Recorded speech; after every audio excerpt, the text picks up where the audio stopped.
जय हिंद दोस्तों। जो पीसीएस का एग्जाम और एआरओ का एग्जाम आ रहा है उसमें पूर्वावलोकन से बहुत क्वेश्चन आते हैं। उसी श्रृंखला को हम आज आगे बढ़ाते हुए नेक्स्ट जो टॉपिक है राज्य एवं संघ राज्य क्षेत्र, यहाँ से बहुत क्वेश्चन पूछा जाता है, करना है हमें। और उम्मीद करता हूँ आप जाकर विजिट करेंगे चैनल पर और जो भी आपके फायदे का लगे उसको देख सकते हैं। पूर्वावलोकन सीरीज बहुत ही फायदेमंद है। पहला क्वेश्चन आपकी स्क्रीन पर बिना समय गवाए शुरू करते हैं। संविधान में हमारे राष्ट्र का उल्लेख किन नामों से किया गया है? भारत तथा इंडिया, केवल भारत, हिंदुस्तान तथा इंडिया, भारत, हिंदुस्तान, इंडिया। तो आप जानते हैं भारत और इंडिया शब्द दोनों का प्रयोग किया गया है, क्योंकि लिखा हुआ है भारत अर्थात इंडिया राज्यों का संघ होगा। अनुच्छेद 1 में उल्लेखित है। ये क्वेश्चन पूछा जा सकता है, याद रखिएगा। सेकंड क्वेश्चन, संविधान के प्रथम अनुच्छेद के अनुसार भारत क्या है? राज्यों का समूह है, राज्यों का फेडरेशन है, राज्यों का कन्फेडरेशन है या राज्यों का यूनियन है? तो राज्यों का यूनियन संविधान के अनुच्छेद 1 में ही निर्धारित किया गया है। भारत अर्थात इंडिया राज्यों का संघ होगा। राज्यों के संघ राज्य क्षेत्र में, राज्यों के राज्य क्षेत्र, संघ राज्य क्षेत्र और ऐसे अन्य राज्य क्षेत्र जो अर्जित किए जाएं वह सब समाविष्ट होंगे। थर्ड क्वेश्चन आपकी स्क्रीन पर, संविधान के निम्नांकित में से किस प्रावधान के अंतर्गत भारतीय संसद को नया राज्य बनाने का अधिकार है? अनुच्छेद 1, अनुच्छेद 2, अनुच्छेद 3, अनुच्छेद 4 या अनुच्छेद 5? तो अनुच्छेद 3 में नए राज्य बनाने का प्रावधान है।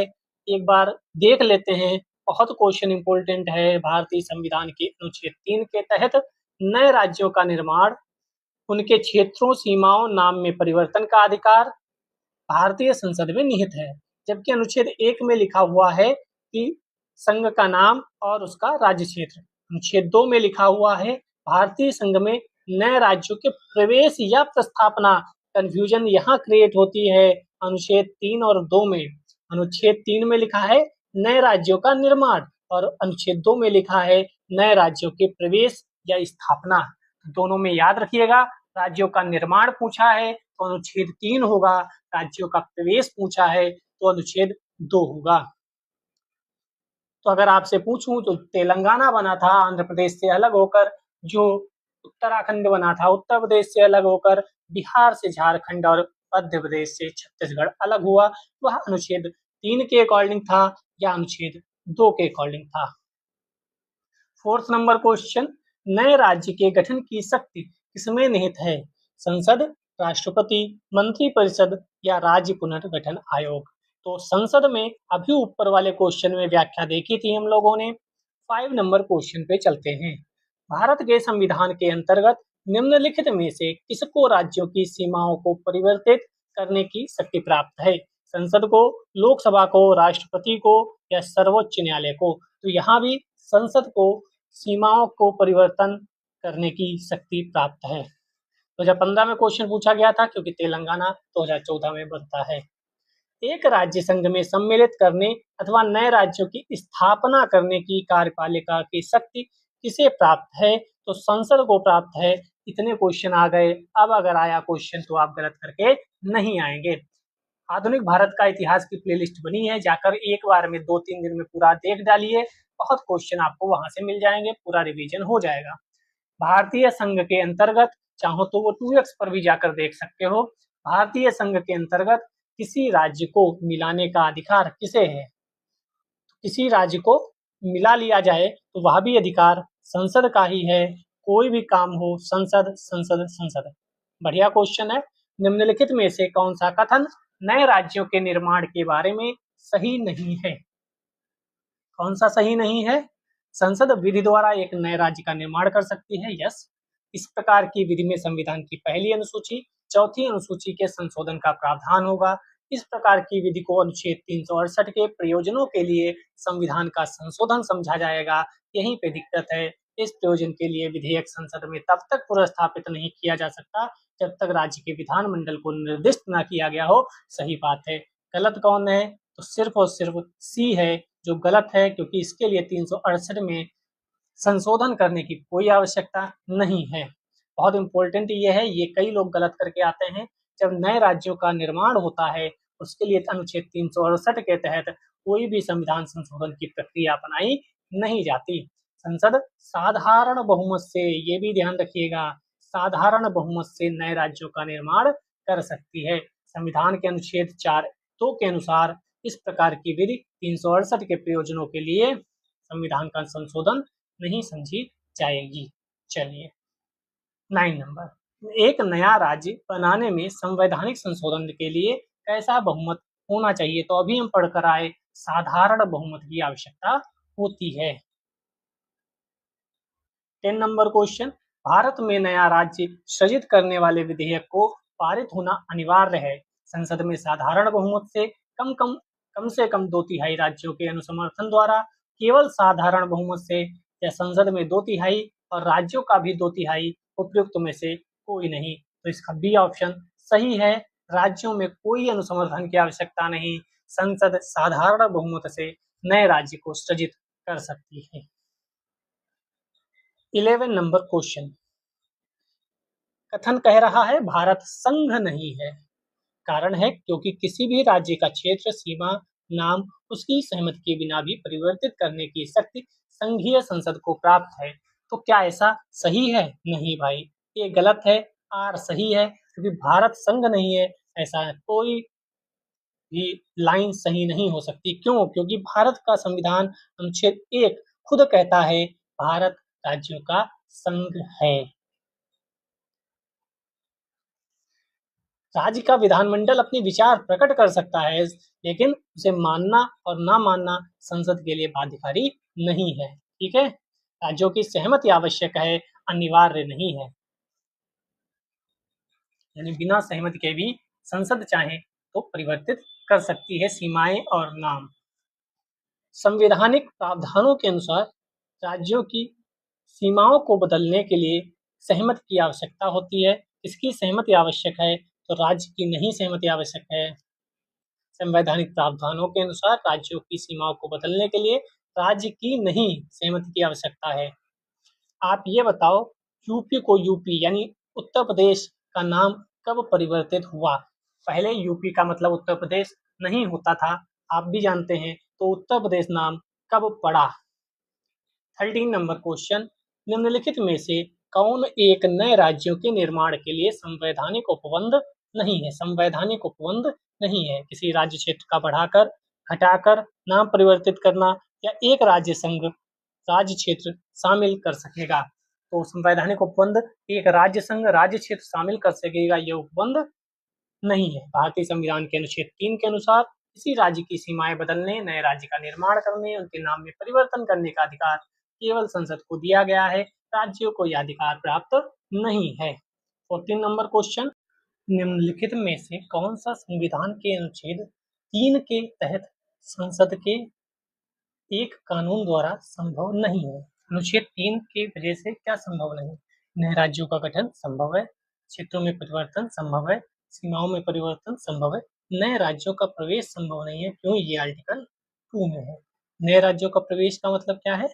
कोई अन्य देश का। भारतीय संविधान के अनुच्छेद 3 के तहत नए राज्यों, ये दो लिखा भी है। अनुच्छेद 2 के तहत संसद विधि द्वारा भारतीय संघ में नए राज्यों का प्रवेश या उनकी स्थापना कर सकती है, जो कि जल्द ही संभव भी हो सकता है।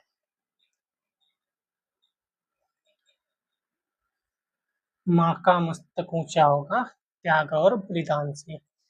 चलिए 15 नंबर क्वेश्चन, निम्न कथनों पर विचार कीजिए और दिए गए कोड की सहायता से बताइए कि इनमें से कौन सा सही है। सही पूछा या गलत, यहाँ पे जरा फोकस रहा करिए, क्योंकि गलती यहीं पे होती है। संविधान में यूनियन ऑफ स्टेट्स शब्द प्रयुक्त हुआ है क्योंकि भारतीय राज्यों को अलग होने का अधिकार नहीं है। हाँ, भारतीय राज्यों को अलग होने का कोई अधिकार नहीं, इसीलिए संसद को थोड़ा सा कठोर बनाया गया, संसद को थोड़ा सा पावर ज्यादा दी गई है। इसके धर आयोग ने राज्यों के पुनर्गठन हेतु भाषा के आधार की अपेक्षा प्रशासनिक सुविधा को वरीयता दी थी। आप जानते हैं इसके धर आयोग, फजल अली आयोग और जेवीपी जवाहरलाल नेहरू, वल्लभ भाई पटेल और 28 सीतारमैया जी के को मिलाकर एक आयोग बना था। ये तीनों आयोग भाषा के आधार पर राज्यों का पुनर्गठन हो या ना हो इसकी वजह से बने थे। ये दो लिखा भी है अगले। पंडित नेहरू पटेल साहब पट्टाभी सिद्धारमैया की अध्यक्षता में कांग्रेस कमेटी राज्यों के पुनर्गठन में भाषाई आधार के पक्ष में नहीं थी। कौन सा सही है ये बताना है। तो इसमें सभी तीनों सही हैं। ये भी कहा था इसके धर आयोग ने कि प्रशासनिक सुविधा को प्राथमिकता दो। ये लोग भी कह रहे थे कि हाँ, पुनर्गठन में भाषाई आधार के पक्ष में नहीं थे क्योंकि विभाजन हुआ था और धर्म के आधार पर विभाजन हुआ, फिर भाषा के आधार पर ना हो, इस वजह से थोड़ा सा बच रहे थे कि भाषा के आधार पर चीजें ना बनाई जाएं।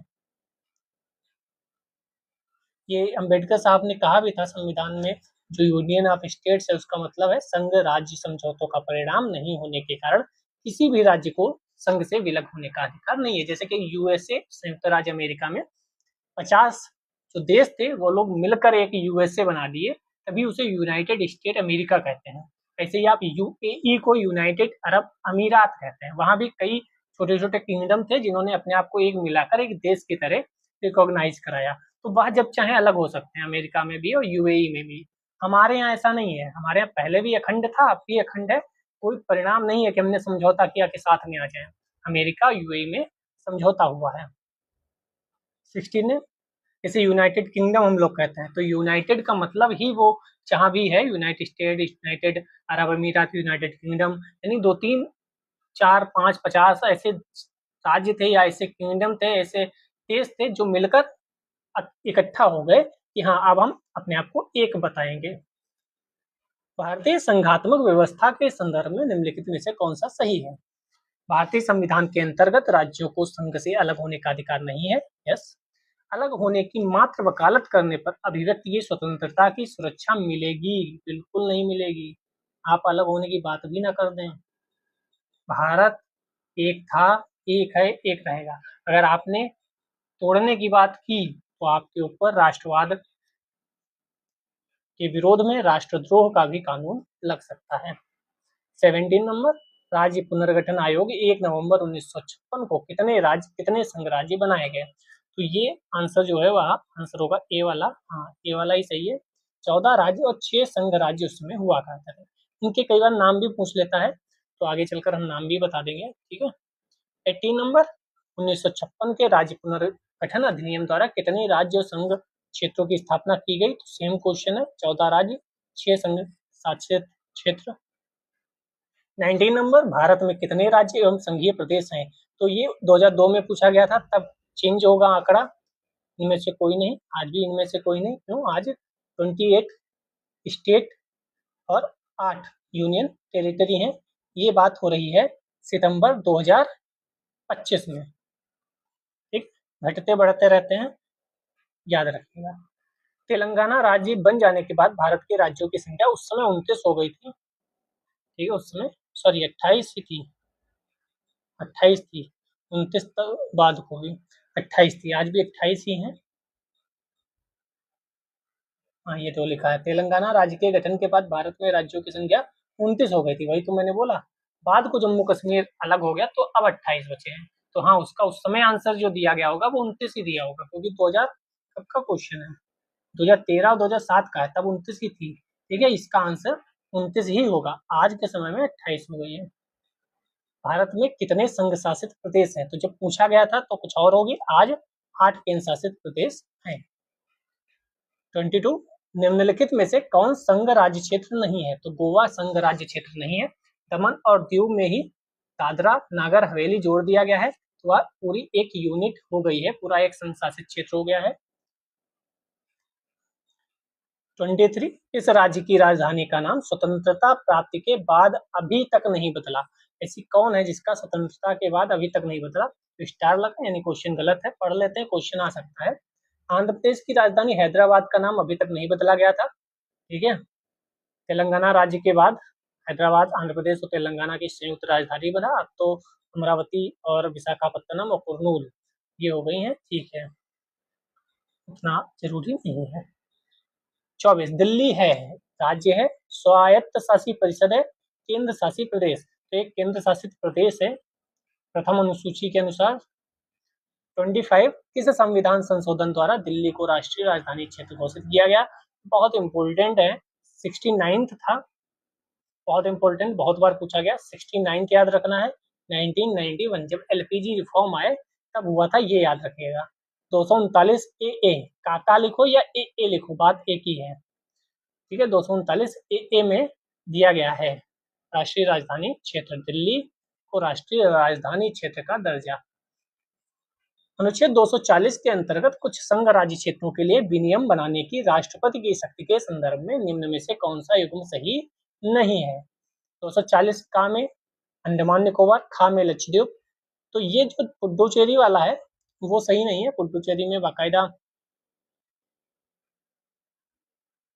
हाँ दिया है, हाँ दी पुडुचेरी दिया गया है, जो गलत है।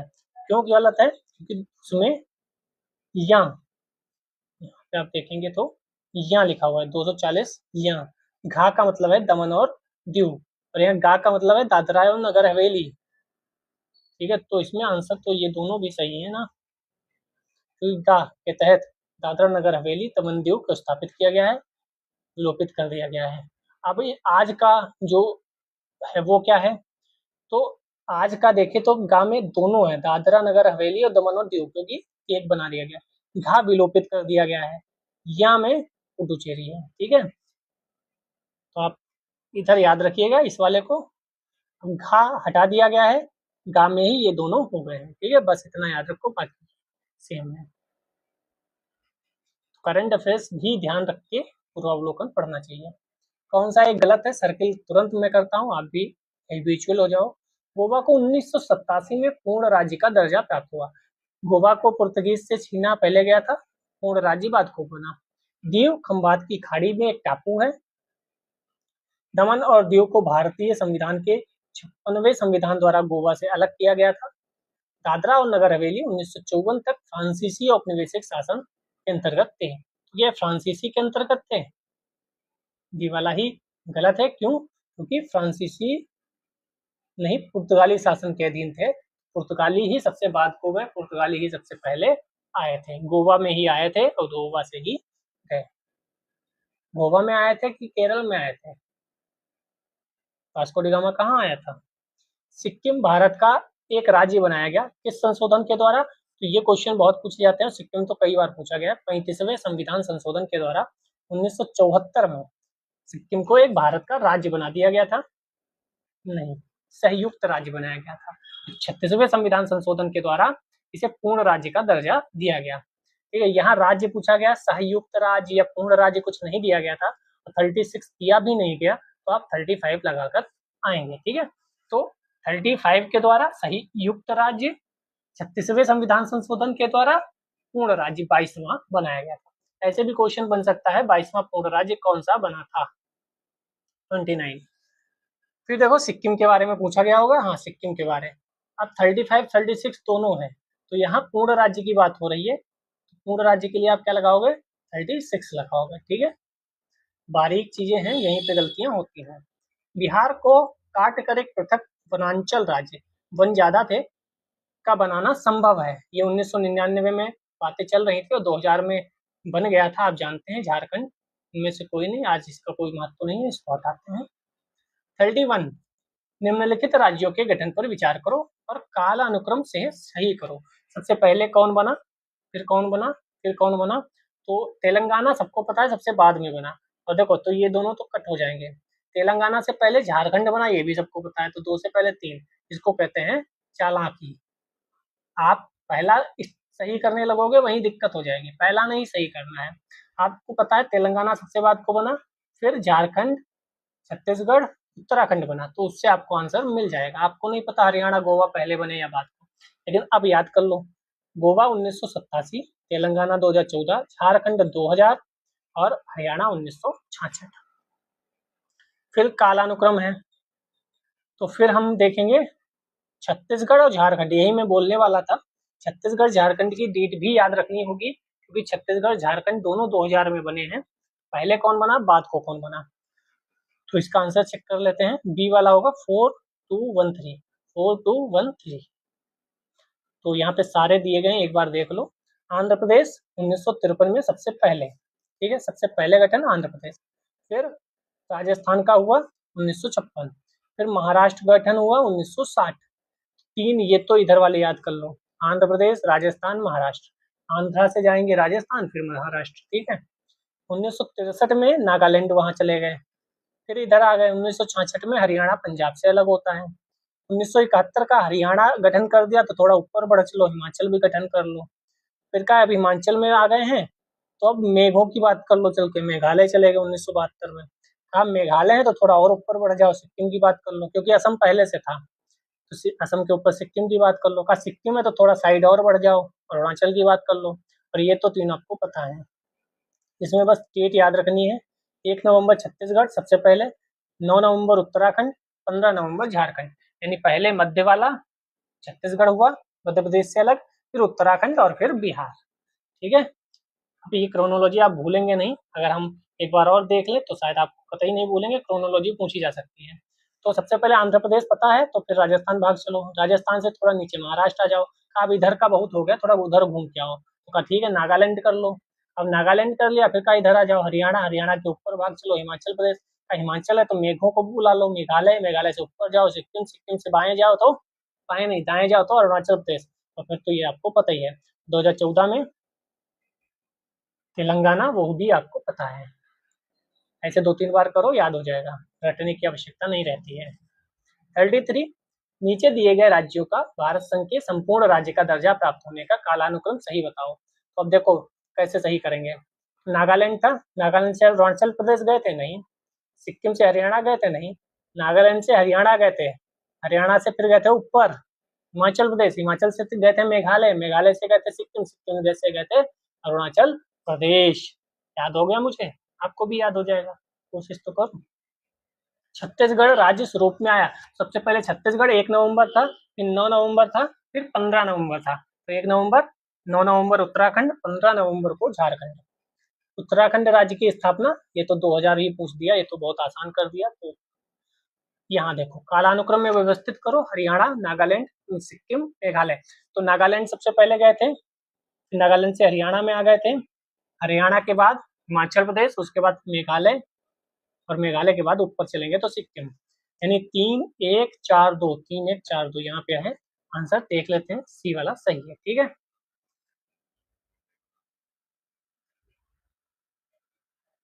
चलिए 38 पे चलते हैं। निम्न राज्यों के निर्माण का सही आरोही क्रम बताओ, ठीक है। तो नागालैंड, फिर हरियाणा, फिर हिमाचल प्रदेश, फिर मेघालय, फिर सिक्किम, फिर अरुणाचल प्रदेश, ठीक है। तो यही वाला सही होना चाहिए, हाँ यही वाला सही है। 39, राज्यों का निर्माण का सही अवरोही क्रम। अब देखो अवरोही पूछा है, सबसे पहले वाला नहीं पूछा है, सबसे बाद वाला पहले आएगा। तो हमें पता है राजस्थान के बाद महाराष्ट्र, महाराष्ट्र के बाद हरियाणा, ये वाला सही होना चाहिए। यस, तो आरोही पूछा है कि अवरोही पूछा, आरोही पूछा तो 1 2 3 4 जाएंगे, अवरोही पूछा तो पीछे से 5 4 3 2 1 आएंगे, ठीक है। अवरोही पूछेगा, अवरोही पूछेगा तो सबसे पहले लिखेंगे तेलंगाना, क्योंकि तेलंगाना सबसे बाद में बना है। लेकिन अगर यहाँ पे जैसे पूछा था, उसने क्या पूछा था, आरोही, आरोही पूछेगा तो सबसे पहले लिखेंगे आंध्र प्रदेश, इससे याद रखो, आरोही आंध्र प्रदेश लिखेंगे, अवरोही तेलंगाना लिखेंगे, ठीक है।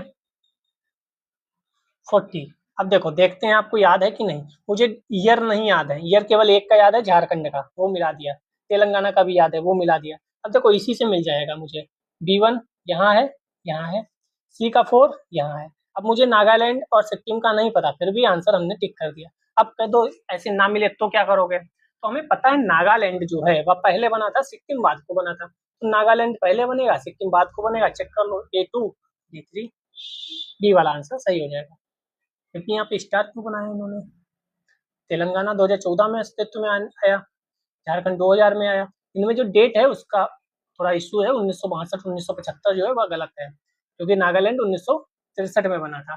तो सबसे सटीक तो वही आंसर है ना, 1962 1963 सही अगर देखें तो वही है, बाकी तो इस राज्य का गठन 1948 में हो गया, तो 1948 में किसी का नहीं हुआ था। हिमाचल प्रदेश का लिखा भी है लेकिन वो स्टेट नहीं बना था, वो है भी नहीं। हिमाचल प्रदेश सबसे सही आंसर होना चाहिए, लेकिन वह प्रोविडेंस था, स्टेट नहीं था, राज्य नहीं था। ऐसे भी क्वेश्चन आ जाते हैं, छोड़ो, अलग हट जाएगा अगर ऐसा कोई क्वेश्चन आएगा तो। कथन असत्य है, असत्य की बात करनी है। मैसूर राज्य का नाम तमिलनाडु रखा गया, क्या ऐसा था? मैसूर तमिलनाडु के क्षेत्र में था क्या? गोवा को दमन दीव से अलग किया गया, हाँ ये तो किया गया था। बम्बई राज्य गुजरात एवं महाराष्ट्र में विभाजित किया गया, हाँ ये भी किया गया था। हिमाचल प्रदेश पहले संघ शासित प्रदेशों की सूची में था, तो ये भी था। ये वाला ही गलत है, मैसूर राज्य का नाम तमिलनाडु रखा गया, ये गलत है। मैसूर राज्य नाम परिवर्तन अधिनियम, मैसूर राज्य का नाम कर्नाटक किया गया, ना कि तमिलनाडु। ऐसे भी क्वेश्चन राजस्थान जैसे लोग पूछते हैं, राजस्थान ने पूछा है क्वेश्चन, कहाँ तक लोग याद कर पाएंगे भाई। 43, भाषा के आधार पर राज्यों के गठन हेतु राज्य पुनर्गठन आयोग की स्थापना कब की गई? तो स्टार लगा है क्योंकि इनमें से कोई आंसर सही नहीं है। 1953 में की गई थी, याद रखिएगा। राज्य पुनर्गठन आयोग, फजल अली आयोग भी कहते हैं, क्योंकि फजल अली आयोग की अध्यक्षता में आयोग बनाया गया था। 2 सदस्य और थे, एक थे हृदयनाथ कुंजरू और एक थे के एम पन्नीकर। ये तीनों नाम पूछे जाते हैं, फजल अली, हृदयनाथ कुंजरू, के एम पन्नीकर। इन्होंने क्या फैसला दिया था ये भी पूछा जाता है। रिपोर्ट इन्होंने 1955 में अपनी दी थी। 44, भाषाई आधार पर राज्यों का पुनर्गठन किस वर्ष किया गया? पुनर्गठन किस वर्ष किया गया? तो 1956 में, अभी हमने बताया, पहला आंध्र प्रदेश बनता है। तो पुनर्गठन कब किया गया, आयोग कब बनाया गया, रिपोर्ट कब दी गई? सर्वप्रथम आंध्र प्रदेश का पृथक राज्य के रूप में सृजन वर्ष 1953 में हुआ, और पुनर्गठन आयोग के तहत भाषाई आधार बना कब? तो 1956 में बना। डेटेड इम्पोर्टेंट है, डेट्स इम्पोर्टेंट है। भाषाई आधार पर सर्वप्रथम आंध्र प्रदेश बना, कोई दिक्कत नहीं। बात को भाषाई आधार पर ही बना, क्योंकि आप जानते हैं सारा घटनाक्रम, प्रदर्शन हुआ था, मृत्यु हो गई थी श्री रामल्लू जी की। निम्नलिखित में से कौन सा भारत में भाषा के आधार पर बना पहला राज्य था? तो इसमें अब सेम क्वेश्चन सेम है। आंध्र प्रदेश कब बना? तो 1956 नहीं, भाषाई के राज्य के रूप में गठित किया गया तो 1953 में गठित किया गया। अगर बना कब पूछा जाएगा तो 1956 होगा। दोनों का बहुत ध्यान रखना, मैंने ऊपर वाले क्वेश्चन में बता दिया था। 48, भारत में राज्य पुनर्गठन आयोग की संस्तुति के आधार पर राज्यों का पुनर्गठन पूछेगा 1956 होगा। गठित कब हुआ? तो 1953 होगा। 1953 था ना? हाँ 1953 था, भूलना मत। निम्नलिखित में से किस राज्य को केंद्र सरकार द्वारा विशेष श्रेणी दर्जा प्रदान नहीं किया गया है? हिमाचल, बिहार। तो बिहार को नहीं किया गया है, बिहार में क्वेश्चन पूछा गया था। बिहार में इलेक्शन है, इसीलिए मैं कह रहा हूँ ये क्वेश्चन इंपॉर्टेंट है। विशेष श्रेणी का दर्जा बहुत दिनों से मांगा जा रहा है बिहार के कारण, बिहार के द्वारा, लेकिन बिहार कोई पर्वतीय क्षेत्र नहीं है, बिहार कोई बाउंड्री वाला क्षेत्र नहीं है। बिहार उन जो भी इसके प्रक्रिया है उसमें खरा नहीं उतरता, इसलिए केंद्र सरकार के द्वारा उसको, चाहे केंद्र में कोई भी सरकार हो, नहीं दे रही विशेष श्रेणी का दर्जा, लेकिन मांग निरंतर जारी रहती है। अगर केंद्र सरकार से राज्य के सरकार का तालमेल बिगड़ जाता है तो ये मांग चालू हो जाती है, तालमेल चलता रहता है तो मांग चलती रहती है बैकडोर से। समझ रहे हैं आप? अगर राज्य में अभी तेजस्वी यादव की सरकार आ जाए, जैसा कि मुश्किल लगता है, तो केंद्र से लड़ाई इस बात पे शुरू हो जाएगी कि हम तो भैया राज्य का विशेष अधिकार चाहते हैं। अगर केंद्र में कांग्रेस की सरकार हो और राज्य में तेजस्वी यादव की सरकार हो, दोनों की तालमेल सही हो, उस समय, इस समय का खेल है, कब कौन किसके साथ है कब नहीं, राजनीति में पता नहीं चलता, तो बिगड़ जाए मामला तो वही विशेष अधिकार की बात शुरू हो जाएगी, बनता रहेगा तो नहीं शुरू होगी। याद रखो, कुल 11 राज्यों को विशेष श्रेणी का दर्जा दिया गया है। लद्दाख भी मांग रहा है, तो प्रोटेस्ट हो रहा है, आपने करंट अफेयर्स में देखी होंगी चीजें, तो ये क्वेश्चन इंपॉर्टेंट है, ठीक है। 8 राज्य पूर्वोत्तर भारत से हैं, जबकि 3 हिमालयी क्षेत्र हैं। हिमालयी क्षेत्र में उत्तराखंड आता है, हिमाचल प्रदेश आता है, जम्मू कश्मीर आता है, ठीक है। पूर्वोत्तर के 8 राज्यों में मणिपुर आता है, मेघालय आता है, त्रिपुरा आता है, सिक्किम आता है, अरुणाचल प्रदेश, असम, नागालैंड, मिजोरम। 7 वही और 1 सिक्किम वाला, और 3 ऊपर के उत्तराखंड, हिमाचल प्रदेश, जम्मू कश्मीर।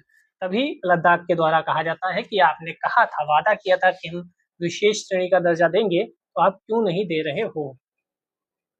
ठीक है। 50 नंबर, निम्नलिखित कथनों में से कौन सा सत्य है? कांग्रेस के नागपुर सत्र के पश्चात प्रांतीय कांग्रेस समितियों का गठन भाषाई आधार पर किया गया था। भाषाई आधार पर नहीं किया गया था, लेकिन ये कहा गया था जो जिस राज्य में है वो अपनी भाषा से लोगों को कनेक्ट कर सकता है, इसीलिए वो भाषा का उपयोग कर सकता है, लेकिन भाषाई आधार पर किया गया था, ये तो गलत होना चाहिए मेरे अकॉर्डिंग। 1948 में कांग्रेस ने भाषाई आधार पर प्रांतों के गठन की मांग को अस्वीकार कर दिया। हाँ, ये तो अस्वीकार कर दिया था। ये भी दोनों सही हैं, तो हो सकता है ये वाला मैं कंफ्यूज हुआ हूँ। कानपुर नागपुर सत्र के पश्चात प्रांतीय कांग्रेस ने समितियों का गठन भाषाई आधार पर किया था, दोनों सही है ये बता रहा है। तो याद रखिएगा 35वां अधिवेशन था, वी राघवाचारी इसके अध्यक्ष थे। प्रांतीय कांग्रेस समितियों का गठन भाषाई आधार पर किया गया था, याद रखिएगा, इम्पोर्टेंट है। ठीक है, मुझे ये चीज शायद नहीं पता थी। नागरिकता के कुछ क्वेश्चन है, कर लेते हैं। पहला क्वेश्चन, भारत के संविधान की लाइक कमेंट और शेयर वाला भी ऑप्शन होता है, आप लोग शायद भूल जाते हैं, कुछ लोग कर देते हैं, उनका थैंक यू। नंबर 1, भारत के संविधान के किस भाग में हम नागरिकता से संबंधित प्रावधानों को पढ़ते हैं?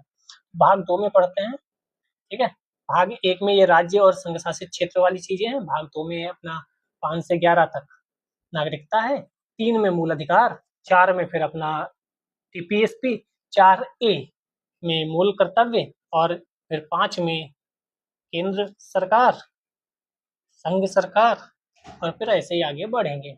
नागरिकता से संबंधित किस भाग में है? तो भाग 2 में है। तीसरा, भारतीय संविधान के कौन से अनुच्छेद में नागरिकता? ये क्वेश्चन हाल फिलहाल में भी आया हुआ है। ठीक है, तो याद रखिएगा 5 से 11।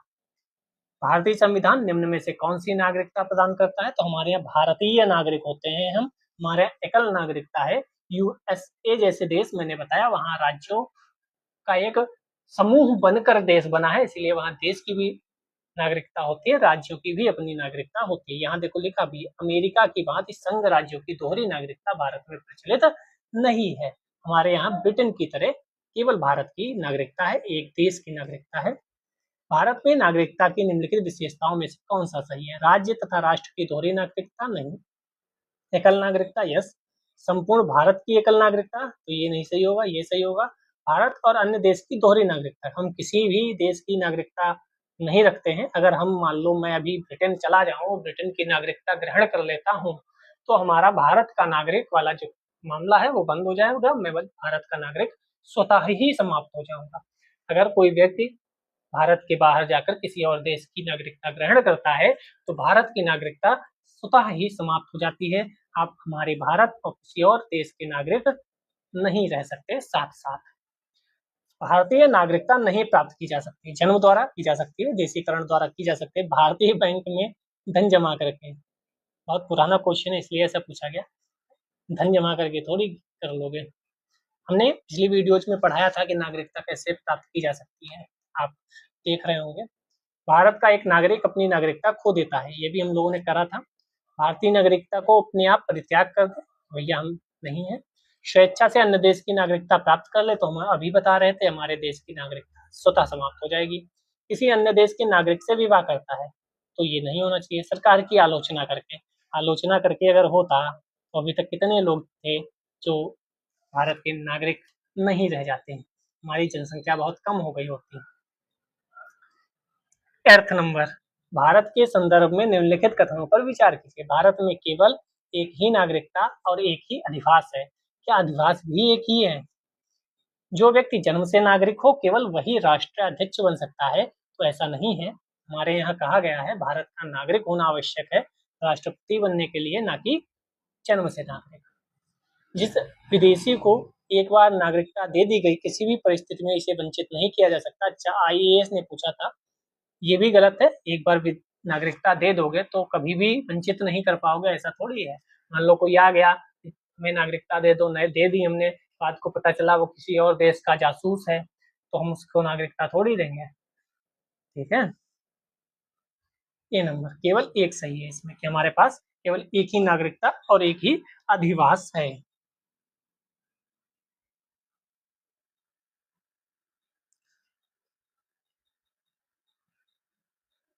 ठीक है, ये सब आपको पता है। 9 नंबर, नागरिकता संशोधन अधिनियम हुआ था 2015 में। उसके अंतर्गत निम्नलिखित में कौन भारतीय कार्ड धारक प्रवासी नागरिक के रूप में पंजीकृत होने के लिए अर्ह नहीं है? ये बहुत इंपॉर्टेंट है, आप जहाँ से भी पढ़ते हैं इस चीज को अच्छे से पढ़िएगा। ओसीआई होते हैं, एनआरआई होते हैं, वो सब। तो एक अवयस्क बच्चा है, यानी 18 साल से नीचे, जिसके अभिभावक भारतीय नागरिक हैं। भारतीय नागरिक की विदेशी मूल की पत्नी है अगर, वे भारतीय जो विभाजन के उपरांत पाकिस्तान में प्रवासी हो गए। एक व्यक्ति का परपोता जो दूसरे देश का नागरिक है किंतु जिसके पितामह, मातामह यानी दादा दादी या बाबा दादी संविधान लागू होने के समय भारत के नागरिक थे। सी वाला जो है वह भारतीय जो विभाजन के उपरांत पाकिस्तान प्रवासी हो गए, वह अर्ह नहीं है, ये ध्यान रखिएगा। ये आप चाहो तो पॉज करके पढ़ लेना, इंपॉर्टेंट है यहाँ पर। 10 नंबर क्वेश्चन, निम्नलिखित कथनों पर विचार कीजिए। नागालैंड, असम, मणिपुर, आंध्र प्रदेश, सिक्किम, मिजोरम, अरुणाचल प्रदेश, गोवा की प्रादेशिक मांगों को देखते हुए भारत के संविधान के अनुच्छेद 371 ए, 371 आई अंतर्विष्ट किए गए हैं। आप जानते हैं कि ये क्वेश्चन सीडीएस यूपीएससी का होता है, उसमें आया, मैंने कराया भी है। ये क्वेश्चन भी कई बार आ चुका है। आपको स्पेशल जो राइट्स हैं उसको याद रखना चाहिए। 371 अगर बात करें तो वह गुजरात का है, फिर 371 ए नागालैंड का, फिर ऐसे ही आगे है। भारत तथा संयुक्त राज्य अमेरिका के संविधानों में दो राजतंत्र, संघ और राज्य, किंतु नागरिकता एकहारी है। तो अब ये वाला गलत होगा, क्योंकि संयुक्त राज्य अमेरिका में दोहरी नागरिकता है, हमारा एक ही नागरिकता है। कोई व्यक्ति जो देशीकरण द्वारा भारत का नागरिक है कभी भी अपनी नागरिकता से वंचित नहीं होगा। ऐसा थोड़ी है, वंचित हो सकता है ना। केवल एक सही है, बाकी गलत है। तो ये याद कर लो, बहुत इंपॉर्टेंट है। अनुच्छेद 371 ए से लेकर 371 आई तक, इसमें इंपॉर्टेंट क्या है? 371 ए में नागालैंड है, फिर नागालैंड से असम आएंगे, असम से फिर नागालैंड की तरफ यानी मणिपुर जाएंगे, फिर आंध्र प्रदेश और तेलंगाना। 371 डी में पहले आंध्र प्रदेश था, अब आंध्र प्रदेश से तेलंगाना अलग हो गया, तो इसमें संशोधन अभी नहीं हुआ है। 371 डी में वो दोनों आते हैं। फिर सिक्किम भागेंगे, एफ में आएगा, मिजोरम फिर जी में आएगा, अरुणाचल प्रदेश एच में आएगा और गोवा आई में आएगा। ठीक है, ये ध्यान रखिएगा। 371 में गुजरात है, मैंने बता दिया आपको। 11, किस देश में दोहरी नागरिकता का सिद्धांत स्वीकार किया गया है? वन एंड ओनली वन, संयुक्त राज्य अमेरिका। ऐसा नहीं है, वन एंड ओनली वन नहीं है, और भी देश होंगे, लेकिन मेन जो है वह संयुक्त राज्य अमेरिका है, बहुत ज्यादा फेमस है इसीलिए। निम्न में से कौन नागरिकता के अर्जन हेतु शर्तों को नियत करने के लिए सक्षम है? तो संसद है क्या? हाँ, संसद है जो नागरिकता के नियम शर्त बदल सकते हैं, चेंज कर सकते हैं, क्योंकि संविधान संशोधन करना होगा। नागरिकता अधिनियम 1955 के अंतर्गत पंजीकरण द्वारा भारतीय नागरिकता प्राप्त करने के लिए भारतीय मूल के व्यक्ति को भारत में कितने वर्ष बिताने होंगे? हाँ, तो कितने वर्ष बिताने होंगे?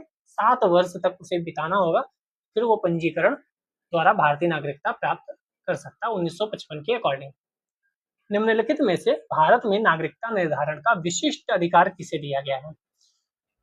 न्यायालय, राष्ट्रपति, लोकसभा, केंद्र सरकार, राज्य सरकार। तो स्टार बना है, क्यों बना है? क्योंकि भारतीय संविधान के अनुच्छेद 11 के अनुसार भारत में नागरिकता के निर्धारण का विशिष्ट अधिकार संसद को प्राप्त है, और यहाँ पर कहीं भी संसद नहीं है। ठीक है, संसद होना चाहिए था, संसद होता, लोकसभा लिखा है, राष्ट्रपति लिखा है, लेकिन संसद नहीं लिखा है। नागरिकता संशोधन विधेयक 2019 संसद से कब पारित हुआ? अब ये आरओ मेंस 2016 का क्वेश्चन है। आप कहोगे 2016 का क्वेश्चन है, प्रश्न 2019 का कैसे पूछ लिया इसने? क्योंकि हमारे भारत में चीजें बहुत अच्छी होती हैं। 2016 का एग्जाम 2019 के बाद होता है, तो जब 2019 के बाद होगा, जैसे 2023 का पेपर 2025 में कंप्लीट हुआ, प्रीलिम्स और मेंस होने वाला है, समझ गए? 2023 के पेपर में 2024 की चीजें पूछी गई, तो ये हमारे भारत में ही हो सकता है। क्यों? क्योंकि 2025 में पेपर हो रहा। बी आंसर सही है, 11 दिसंबर 2019 को। तो ये करंट अफेयर्स का था, उस समय पूछा गया। आपका करंट अफेयर्स में क्या पूछा जा सकता है? जो महिला के लिए अधिनियम था आरक्षण वाला, लोकसभा राज्यसभा में, वहां से क्वेश्चन डेट पूछी जा सकती थी।